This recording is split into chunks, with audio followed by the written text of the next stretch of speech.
small points. And thank you, Raji, for differentiating the idea of tolerance and almost reaching to fourth level of tolerance, where probably tolerance is, it goes beyond tolerance. It is, then it's more love than tolerance, I think. Accepting each other as one is, not, I call it unconditional love. That is the politics of unconditional love that Gandhi would talk about. So let me first begin by suggesting that the question that we have probably in mind, and that's what I guess everybody has, is about religion. This is something that troubles our students these days, how to deal with religious identity. And how the question of tolerance is very specific in contemporary times. It is about relation between religious communities. So I will try to focus there and see how Gandhi and Vivekananda are kind of talking about that. To begin with, let me make this point that all these philosophers, Gandhi, Ambedkar, or Tagore, or Vivekananda, they had a project, and that project was universal human liberation. And they were looking at religion from there. So all of them were accepting that religion has a duality. It could be highly oppressive, it could be highly liberating. Depends how do we deal with it. So Vivekananda will talk about universal religion, Gandhi will talk about religion by capital R, or Ambedkar will talk about a religion of principles and religion of rules, or even Marx would say that religion is soul of soulless society and heart of heartless world, and it is opium of the masses. So this duality of religion is accepted by everybody. So when it comes, the question of identity comes, the question of religion and politics comes, many people suggest that we should ban religion. Religion should be abandoned. In fact, in last class, this proposal came from many students that why should we not ban religion, but that is the reason for so much of controversy. I think that is not the best way to look at it. There could be another way of looking at a religion. So that is the first point I want to make. And I think Vivekananda and Gandhi have a proposal, and that way their proposal is much more formidable, simply for the reason, and that is my second point, that I think there are three kinds of societies. This is a point I've been making quite repeatedly, but let me make it again. One where religions are born. So major religions are born in Asian society. And one where religion transmigrates with war of religion for 100 years almost, the European society. And one where religion is transported, as the Russian society, where a dominant religion was accepted, brought by the state and funded to make institutions. So people's approach towards these religions or these situations are different. The responses are very different. So when we are talking about Asian societies, we must accept that there is something special in these societies where religions have been very important. And therefore, no Indian philosopher suggests that religion is not important, including Ambedkar. The first sentence he says that religion is very important for society. So, unfortunately, our social sciences, when he talks about religion, they talk about Marx, Weber, and Durkheim. None of them have experience of a multi-religious society or societies which have seen the emergence of religion. Therefore, Gandhi, Tagore, or Ambedkar, or Vivekananda have better location to talk about religion. Second thing I want to make is, the second point I want to make is that in Asian society, despite being multi-religious from time immemorial, we never had any history of religious wars. How does that happen? If you want to call it tolerance, so there's a history of tolerance in fact. All kinds of religious communities were there and they were living together. I think there is something very special with these societies, that every serious contradiction has been mitigated by certain kind of innovation. So you have Bhakti, you have Sufism, you have Baul tradition, you have several such traditions rooted in the public.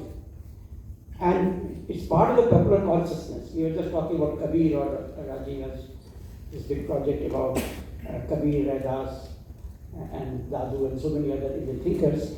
These were people's philosophers, and they were actually mitigating a lot of such contradictions emerging.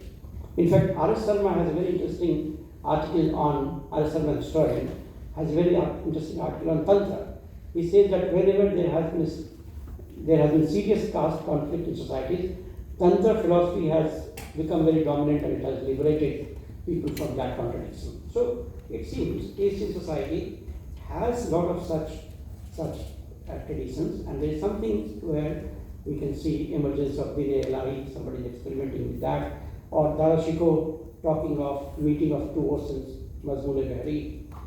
So this long tradition we have, where probably we think of mitigating these contradictions and making society much more livable, living with differences. Now the question of tolerance, and I don't think, no matter, I don't think we can really use the tolerance, the concept of tolerance, for creating a society which is multi-religious and multicultural, yet peaceful. But there is a limit to this concept. It can't be stressed beyond a point. So the four layers that are four kinds of idea of tolerance that Professor Bhargava has taught, I think even in the last concept, which is very close to what he said, to what we can think of tolerance acceptable to us, even there, the hate for the other remains as part of it, incipient in that. Well, we try to train ourselves to be positive, not to hate somebody. So the idea of tolerance itself is, I think, a negative concept. And it is very difficult to convert tolerance into a positive concept. I don't want to go into the European history of, or genealogy of this concept in European history, but I guess the genealogy itself limits its meaning. It is not too much stretchable. Therefore, Gandhi and Vivekananda, since we are talking about them, they never talked about tolerance. In fact, Vivekananda used this word tolerance in the US in some of the places, but then he said, very quickly he said, we have to think of universal religion. We have to think of religion where we love each other. All religions are essentially correct. And that's the starting point. Then you start thinking about how we can live together peacefully. And the counter to that, in context of religion, I think is Sarvadharma somehow. The concept which is yet to be unpacked, I guess. Mostly when we talk of Sarvadharma somehow, we think that Sarvadharma somehow means tolerance, that we have a principal distance from each group and maintain that principal distance to tolerate the group. I think Sarvadharma somehow is an active concept. It is not a passive concept. It is beyond tolerance. Tolerance limits our scope of being critical to the other. Sarvadharma somehow gives that scope to engage with the other. The engagement is very important. The entanglement is very important.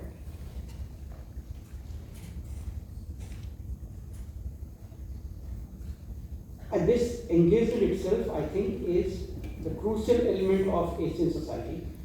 For instance, if you look at Darashiko, what he did, he was engaged in a metaphysical dialogue.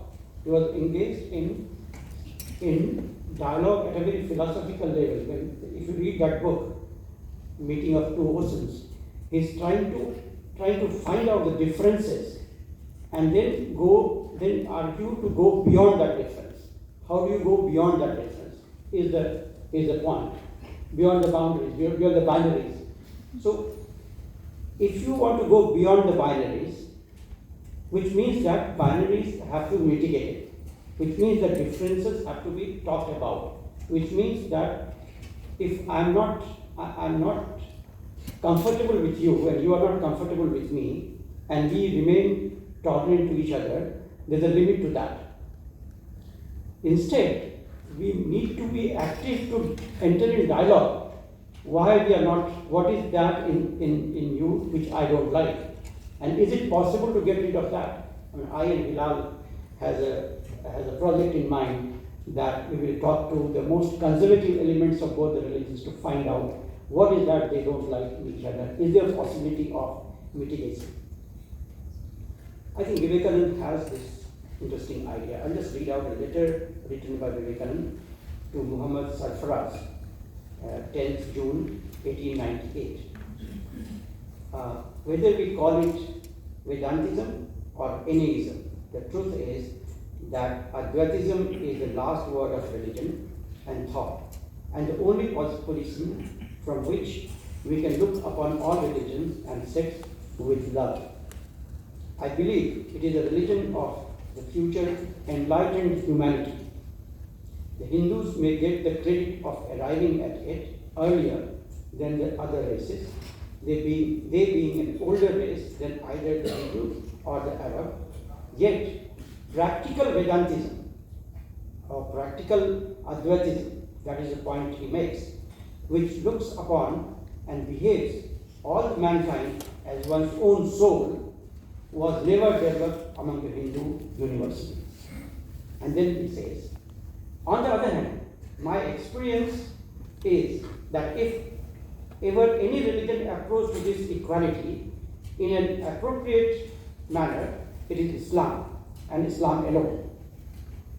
Therefore, I am firmly persuaded, and without the help of, that without the help of practical Islam, theories of Vedantism, however fine they may be, are entirely valueless to the vast masses of humankind. We want to lead mankind to the place where there is neither the Vedas, Bible, nor the Quran. Yet, this has to be done by harmonizing the Vedas, Bible, and Quran. Mankind should be taught that religions are but varied expressions of the religion by capital R, which is oneness, so that each person may choose the path that suits them best. For our own motherland, a junction of the two great systems, Hinduism and Islam, Vedanta brain and Islamic body, is the only hope. I see in my mind's eye that future perfect India rising out of this chaos and strife, glorious and invincible, with a Vedanta brain and the Islamic body. But this invitation for dialogue, very much in the tradition of Darashikoh, or Rumi, I guess. We can talk about that some stage. So this invitation for dialogue has a long history in Indian tradition, and that takes me to Gandhi. Gandhi called himself Anekantwadi. Anekant was a Jain philosophy emerged in 6th century BC to mitigate the differences between various schools of thought. And it argued that all of us know only partial truth. So therefore, we must constantly engage in debate to arrive on the better truth. So the universal we need to discover. We can't live with two different parts as two different parts and tolerating each other, but we have to arrive on a universal. The only point is the universal has to be always emergentist and deliberated and discussed, constantly discussed. If you don't do that, then there will be problem. So Gandhi, I quote Gandhi, I do not expect India of my dream to develop one religion, to be wholly Hindu or wholly Christian or wholly Muslim. But I want it to be wholly tolerant, which is religions working side by side with one another. And that working side by side, he further argues, my Hindu instinct tells me that all religions are more or less true. All proceed from same God, but all are imperfect because they have come down to us through imperfect human instrumentality. The real Shuddhi movement should consist of each one trying to arrive at perfection in his or her own faith. In such a plan, character would be the only test. What is the use of crossing from one compartment to another if it does not mean a moral rise? What is the meaning of my trying to convert to the service of God when those who are in my fold are every day denying God by their action? Physician, heal thyself is my true and is more true in matters religious than mundane. So I think both of them are trying to suggest that let us not live together separately. We have to live together in dialogue. And in that dialogue, there should be a possibility of transformation of both of us. That I think is a crucial idea that they talked about. So therefore, it is beyond the idea of tolerance and more an idea of universal human liberation or universal religion, where the dialogue is never unending. It's a constant dialogue about things. I don't want to restrain myself from speaking about secularism since Professor Bhargava is also here. The secularism has direct link with it, and my complaint to Indian intellectuals on secularism has been that they have ignored religion. Probably their central concern was how the state should behave with different religions. So they have ignored other dimensions of religion. For instance, they have not really done enough, or we have not done enough homework on mitigating the difference between reason and religion. Vivekananda suggests that if religion does not conform to reason, then it must be thrown out. Or if it does not conform to science, it must be thrown out. It should not survive. So this dialogue we did not really allow to happen for the reason that we thought we can maintain a principled distance from that. I think I would like to bring here a very interesting formulation developed by Professor Manindra on secularism. He thinks that there are two forms of secularism. One is hegemonic and other is democratic. Modern Indian state needed hegemonic secularism. So for it, the secularism was to maintain the communal differences to the extent that it does not become dysfunctional for democracy. So therefore, don't intervene there, but let there be differences between them. And it's useful to have differences, as great old Machiavelli said, that through that you can control population. And we have seen in last few decades or few years that capitalism has used it very nicely. The time when we kept fighting on communal issues, there is a massive growth of or concentration and centralization of capital. So probably that is hegemonic democracy, hegemonic secularism. When secularism is at the service of capitalism. But there could be another idea of secularism, that is democratic secularism, where we mitigate the differences so that for the state and the ruling classes, it is not possible to divide them in the name of religion, and the real issues could be addressed. If the real issue is economic, if the real issue is discrimination, humiliation, that should be addressed if we mitigate those differences based on metaphysics or faith and other things. I think this kind of secularism was secularism advocated by both Gandhi and Vivekananda. Therefore, their idea of Sarvam Sambhav was an active concept, which means there is a need of constant dialogue, not that you leave them separately. And the last point I want to make. the question of identity and tolerance. So this is a larger question than beyond the religion. So what do we do with identity? I remember J.K. Sobera, when we invited him to speak in a seminar, which is organized after Sikh riots, and he thought that he was invited as he was a Sikh. He was taken as Sikh representative. So he said, if I will speak for Sikh, then who will speak for humanity? I think absolutely perfect statement.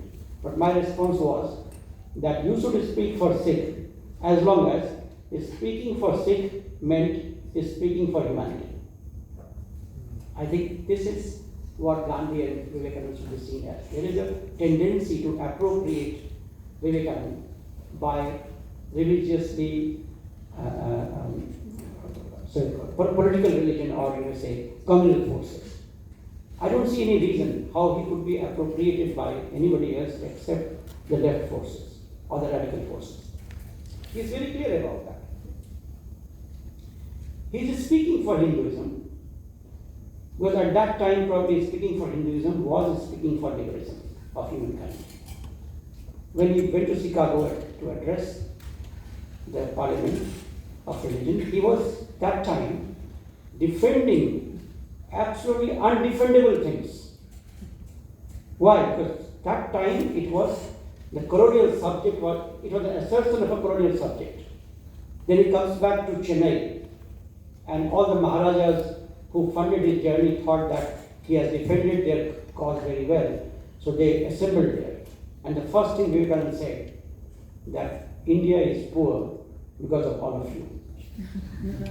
And then his funding was stopped. After that, probably 2 years, he did not have enough fund to roam around. So he took that position, though, that doesn't matter even if I don't go out, but I will expose this idea. So I think Ambedkar or Gandhi or Vivekananda, they should not be seen as speaking only for the community. All of them were speaking for the community because they thought speaking for that community at that time was also speaking for humanity. I have a critical justification for this, but if time permits, I'll just make brief idea. How do we look at the identity politics? I think there are 4 layers of identity politics. The first layer is identity identification, which is very normal and natural. If I meet somebody who speaks my language, I feel affinity. I derive my meaning by that interaction. We are relational beings. So the relationship is defined by our engagement and entanglement. So it's very normal to identify people of our own kind. If you are in England and you meet somebody from Asia, you become close. If you are in Delhi, you meet somebody from your own state, you become close. Or speaking your language, you become close. So this is very natural. Second is identity formation. Then you make a club just to consolidate this meeting point. Once in a year, twice in a year. I used to attend Odisha festival every year. Nice food they used to give. And just that. After that, no function. Once a year they would meet. Bengali festival in JNU, fine. So that's the identity formation. When you form the identity and you engage, you create institutional basis for engagement. Till then, there is no issue. We need to differentiate this from other 2 layers. The third layer is identity consolidation. This is where you create an other. You need an other to consolidate yourself. And then you start demonizing the other, creating the other and demonizing the other. And then comes identity politics, which obviously the fodder for identity politics is demonizing the other, killing the other, creating that contradiction, speaking too much about that contradiction. I remember some leader once upon a time was talking about the difference between Hindus and Muslims. He counted around 20 differences, just opposite things. So in order to create that difference, in order to create that conflict, you count on the differences. The point is that how does this identity thing transfers from second to third and fourth layer? Can we stop this process at the second layer? I think if you read Gandhi and Vivekananda, they were actually trying to experimented with this. Maybe they did not have enough time to experiment, but they have very interesting insights how to stop it there. I remember Gandhi in the Prarthana Sabha, there was huge hangama, and people were shouting that Zina must be arrested. Zina must be arrested. And Gandhi arrives and says, yes, Zina needs to be arrested. I will get Zina arrested. I will arrest Zina. But I'm not Nehru. I don't have police with me. I can arrest Zina only in my heart. And you all can arrest Zina in your heart. Controversial power. So there are many such examples I can give you in my personal life when I found that in a village where I stayed, there was a big crisis. The Muslim and Hindus were kind of having distrust each other for some reasons. Then I discovered that the reason was absolutely misnomer. For absolutely no reason they were having this distrust. And if you mitigate, the distrust was over. So this process of negotiation to stop the transition from second to third layer has to be there. That increases, the possibility increases if the state does not maintain the principal distance. I'm sure that is a very important idea. How does the state behave? If the state gets involved in communal practices, if the state gets involved in communal right, then that trust completely breaks down. Constantly we have to work out on this trust building. It is not automatic, it is not spontaneous. I have a student who has worked on Gujarat, the peace process in Gujarat, and she has argued that most of the organizations were trying to fix the responsibility on one or the other. But there were people who were taking this initiative to bring people together. She has also done a very interesting work on Bhagalpur and showed that how there was a force which brought the community together and they started working together fairly nicely. So probably it is possible to stop the process of the second layer. And that is where dialogue and engagement becomes possible. I can further explain this with the help of theory of ideology, but I want to restrain myself. Thank you very much.